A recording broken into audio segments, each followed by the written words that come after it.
Sejam bem-vindos ao nosso canal.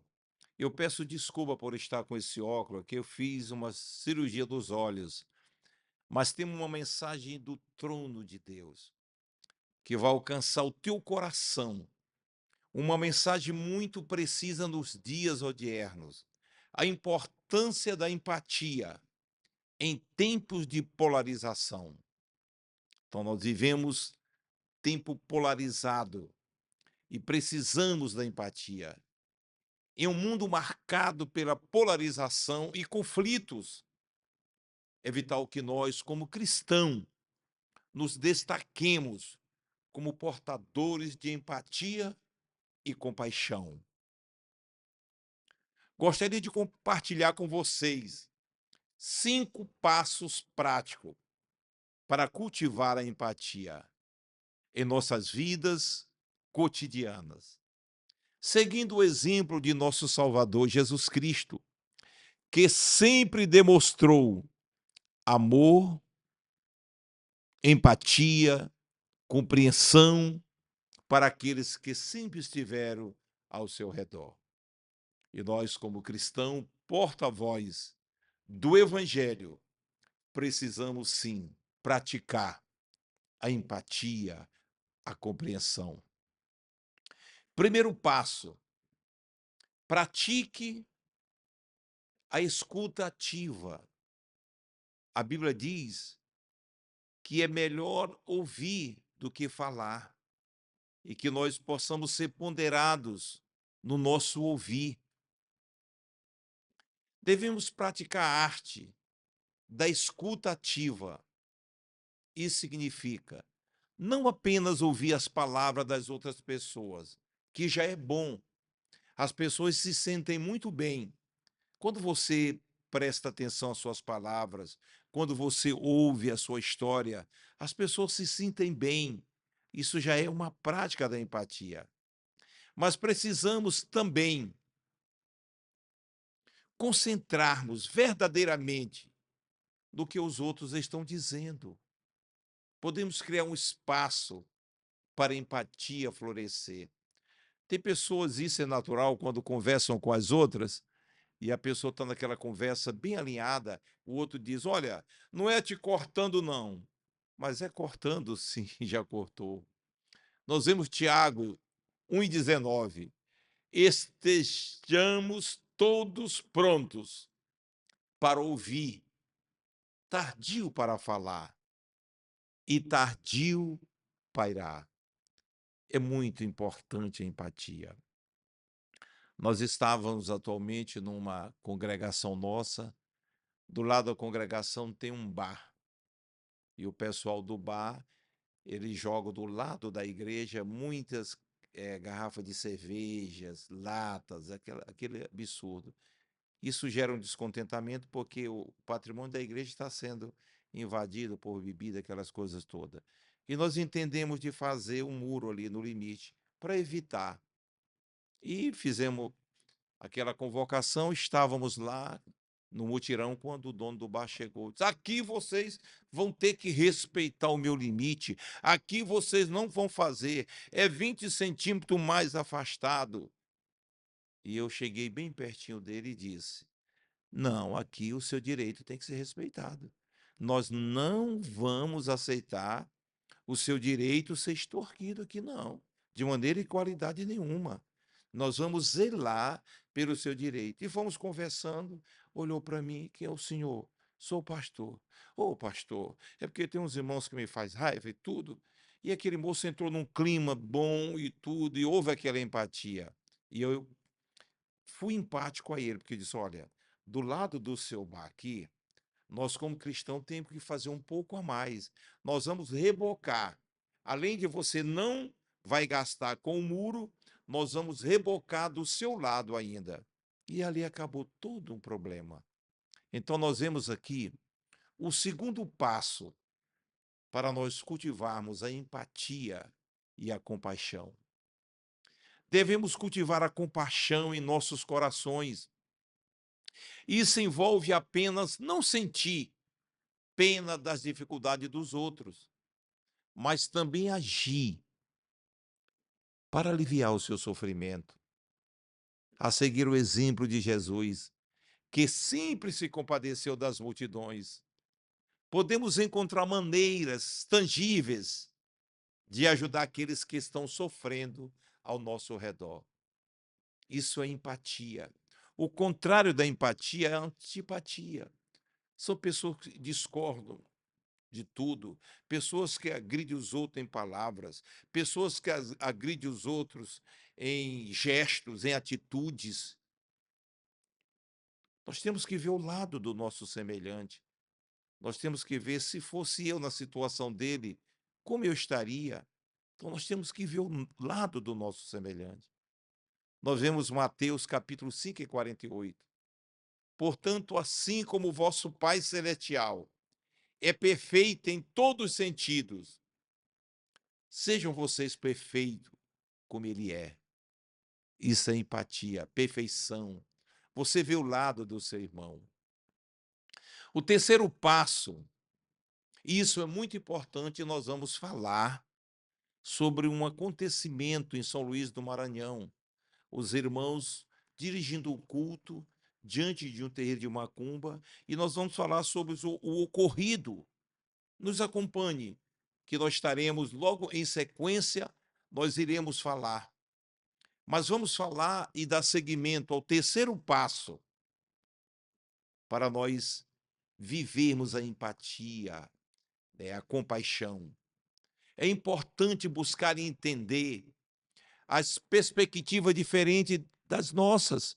As pessoas são diferentes da gente, às vezes pensa diferente da gente. E em vez de julgar rapidamente ou descartar os pontos de vista opostos, devemos nos esforçar para compreender as experiências e motivações que moldam as opiniões dos outros. Ao fazermos isto, podemos construir ponte de compreensão e respeito mútuo. Filipenses 2 e 3. Não façam nada por ambição egoísta ou por orgulho, mas com humildade. Considere os outros superiores a si mesmo. Eu estava no seminário Instituto Bíblico Canaã, no Rio de Janeiro, onde eu cursei ali na Ilha do Governador as Sagradas Letras. E ali teve um irmão, um amigo nosso, que me perturbava muito, me agredia. E eu digo, meu Deus, aquilo, mesmo cursando o seminário, eu me afastei dele, né? E fiquei sem condições de ter comunhão, de ter diálogo com aquele jovem amigo. E eu fui para a casa de um veterano pastor, ele viajou ali para o Maranhão, e nós ficamos cuidando da casa dele.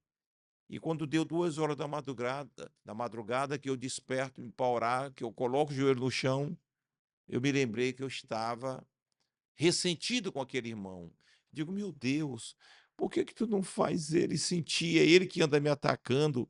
Por que tu não faz ele sentir as ofensas que ele me fez e pedir perdão? Porque eu não consigo orar desse jeito. E Deus falou comigo naquela madrugada e disse: olha, tu estás altamente com compaixão de ti mesmo, mas tu não sabes o que está acontecendo com teu irmão. De repente ele está numa situação bem mais difícil do que a sua. Faz um jejum por ele, ora por ele. E eu fiz. Fiz o primeiro jejum e fui à procura dele. A paz do Senhor. Ele baixou a cabeça, a paz do Senhor. No outro dia eu já não fiz mais jejum, mas eu procurei ele. A paz do Senhor, meu irmão. E levantou a cabeça assim, a paz do Senhor. No terceiro dia, a paz do Senhor, ele me olhou com um sorriso. Então, muitas das vezes, somos nós que temos que ser compassivos, que temos que exercitar a empatia com os nossos irmãos.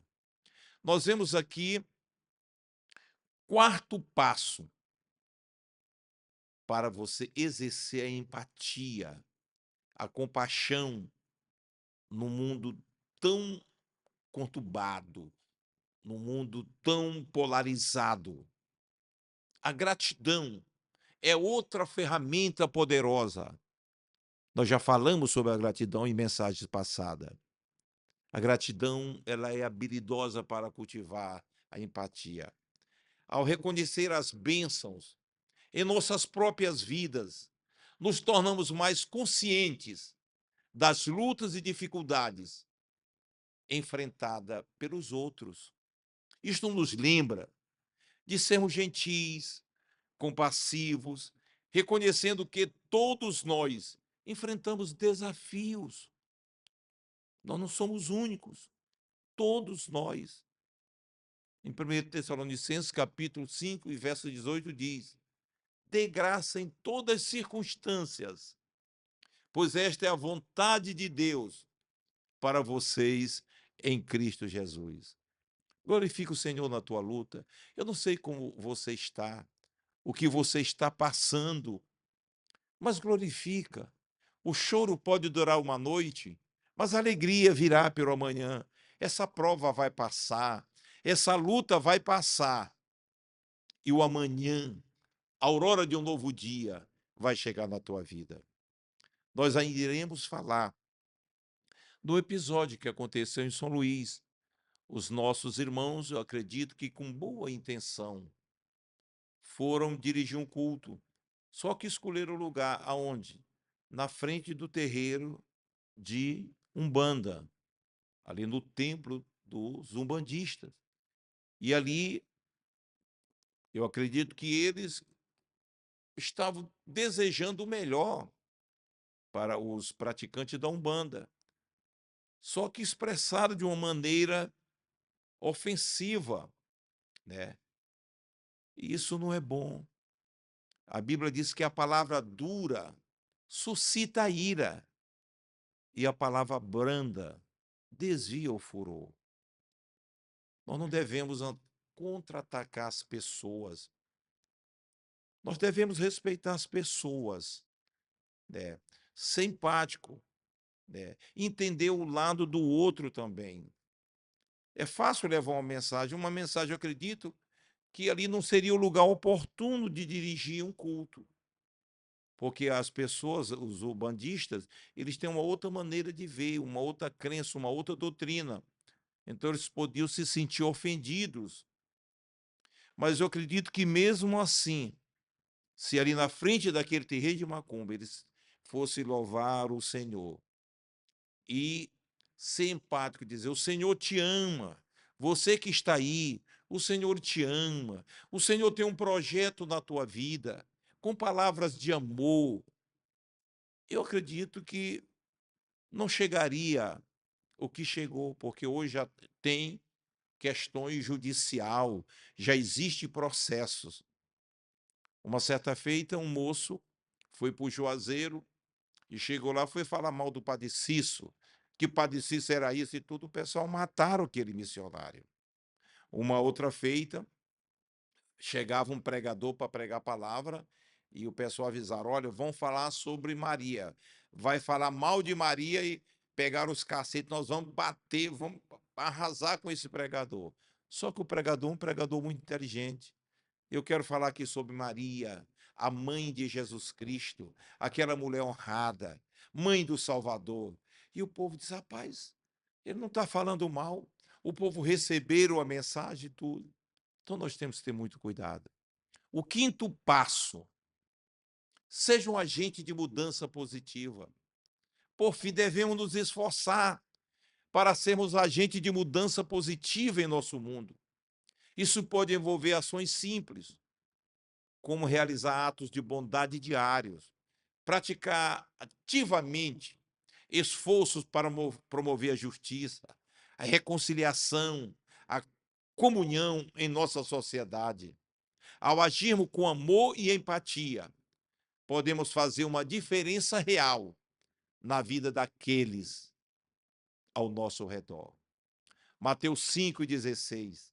Assim brilhe a luz de vocês diante dos outros, para que veja as suas boas obras e glorifique o Pai de vocês que está nos céus. Conta-se, eu gostaria que você me acompanhasse, porque é muito interessante esse final. Conta aí, um pastor estava numa devida cidade pequena e ele estava se despedindo, iria para um outro campo, e ele queria encerrar o trabalho fazendo uma grande cruzada. E ele foi procurar lugar, não tinha um ginásio naquela cidade, e o maior lugar que tinha lá era o centro do terreiro de Macumba.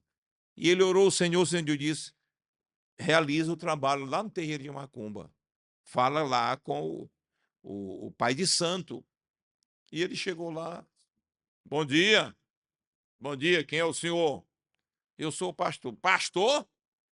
Os teus crentes passam aqui, nem me dão bom dia, nem boa tarde. E o que é que você veio fazer aqui? Eu vim pedir o seu templo aqui para dirigir um culto ao Senhor. Para dirigir um culto. Além de pastor, ainda é audacioso, né? Quem foi que lhe mandou vir aqui? Disse: foi Deus. E o pai de santo: se foi Deus, o meu terreiro está à disposição. Você pode fazer o seu culto. Foi Deus? Foi, então pode fazer. E ali mobilizou a cidadezinha, o sertão foi mobilizado, era gente de jumenta, de burro, de animais, e encheu o terreiro de Macumba, e foi um trabalho bonito. O Senhor batizou com o Espírito Santo, salvou a alma. E eles: olha, vamos deixar tudo limpinho. Deixou o terreiro de Macumba tudo limpinho, e diz: olha, seu pai de santo, muito obrigado, que Deus te abençoe, foi muito bom. Tá bem. Passou o mês, o pai de santo procurou o pastor. Pastor, rapaz, você bagunçou com o meu terreiro. Disse: não, meu amigo, eu te agradeço mais uma vez pela sua presteza. Você delicadamente cedeu o seu espaço lá, o seu templo, mas nós deixamos tudo organizadinho, tudo limpado, tudo limpo. Mas não é isso. Depois daquele dia que você dirigiu aquele trabalho, nenhum guia baixou mais lá. E eu vim entregar a chave aqui. É do senhor agora, e agora eu vou servir a Deus agora juntamente contigo aqui. Que coisa linda! Não é por força, não é por violência, mas é pelo Espírito de Deus. Então, meus queridos, que Deus possa te abençoar, que você possa ver o lado do seu irmão, né? Não faça juízo, que a gente possa compreender o lado do outro, e assim nós possamos agradar a Deus. Que Deus em Cristo te abençoe. Fica na paz.